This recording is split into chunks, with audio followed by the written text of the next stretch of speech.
وعدنا للحب كان البقاء، والقدر الأحمق شاء. لا شيء يوحي باللقاء،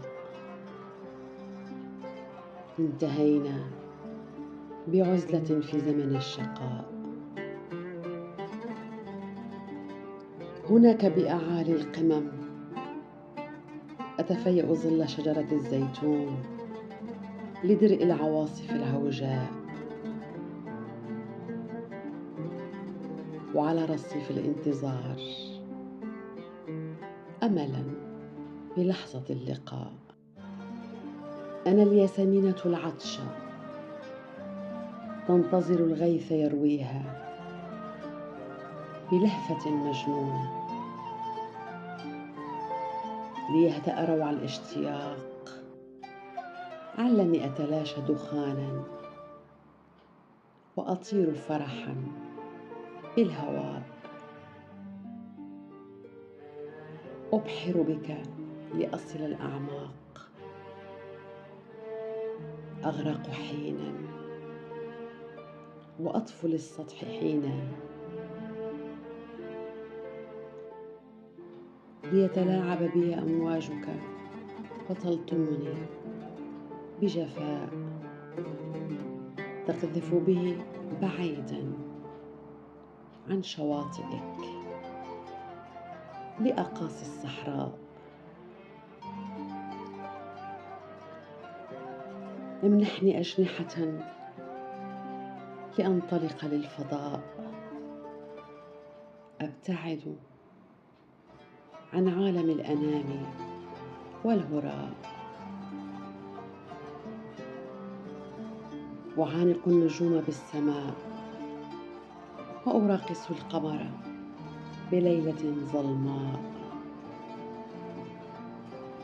نعم، عبث أغامر التغلغل بمسامات روحك لأتلمس التفاصيل بشغف لاكتشاف الأسرار والمجهول، لأصل إلى ما يخارجك بالخفاء.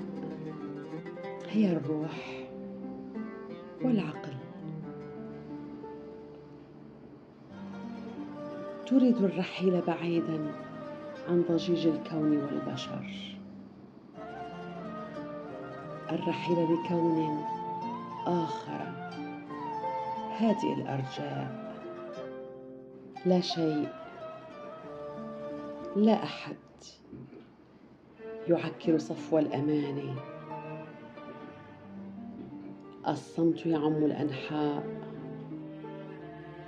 فسحة استرخاء بعد تعب، همس روح مرهقة من أحلام أهلكت اليقين، الهرب لربيع دائم، لا خريف ولا شتاء. تغفر عيون مع حفيف أوراق الشجر، الهواء العليل يداعب التفاصيل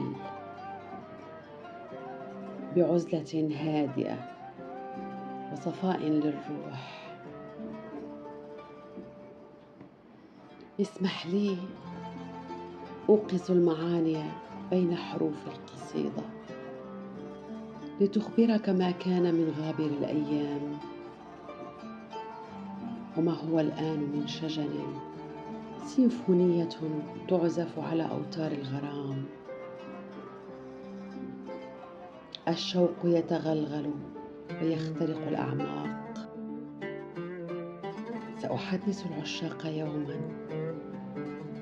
عن تلك القصة التي أنجبتها الصدفة، وكيف قتلتها الحيرة بسكرة منا وغباء، بغياب للوعي ومرض الكبرياء،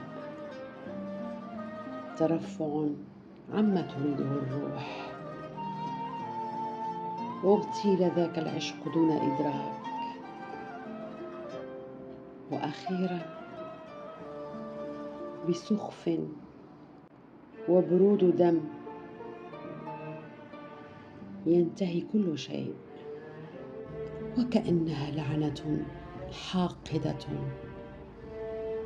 تنتقم من أرواحنا دون حياة.